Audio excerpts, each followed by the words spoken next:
Well, this week, a local performing arts theater in Aransas Pass experienced its first paranormal investigation. It was courtesy of Corpus Christi Spook Central Paranormal. In fact, this was the first time this group has examined a theater.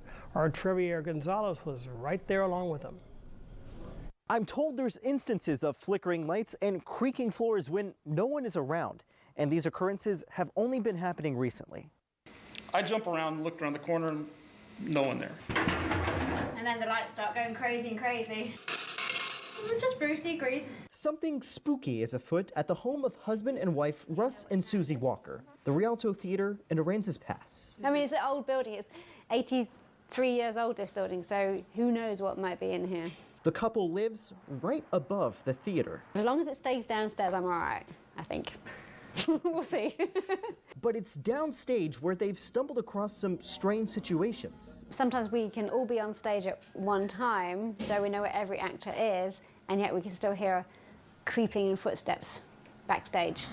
The occurrences have only been happening recently. Suzy and others have a theory. They think it could be Bruce, an actor and friend who died in September of last year. We had his wake here for him, and every so often people see him, not just us, but other actors on stage that are rehearsing may see lights flash in the bar or noises going off.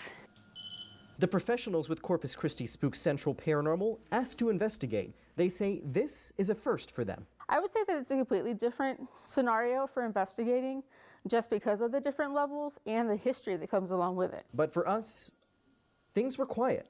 The theater remained covered in darkness. Although one device picked up an interesting word. We kept getting the word rabbit, and evidently on one of the plays that he actually acted here, there was a rabbit in that play. And although it could have just been a speck of dust, this traveling dot caught some interest behind the scenes. But Suzy says she's okay with many of those answers remaining unanswered.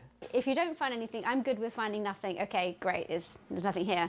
But the other half of me is like, as long as it's just Bruce and nobody else, no scary ghosts, and then you don't bring anybody else in and leave them here when you leave, I'm okay with that. Now, even though we weren't able to see any of those flickering lights, the folks with the theater really don't see a problem with it. In fact, there are still performances and rehearsals happening right here.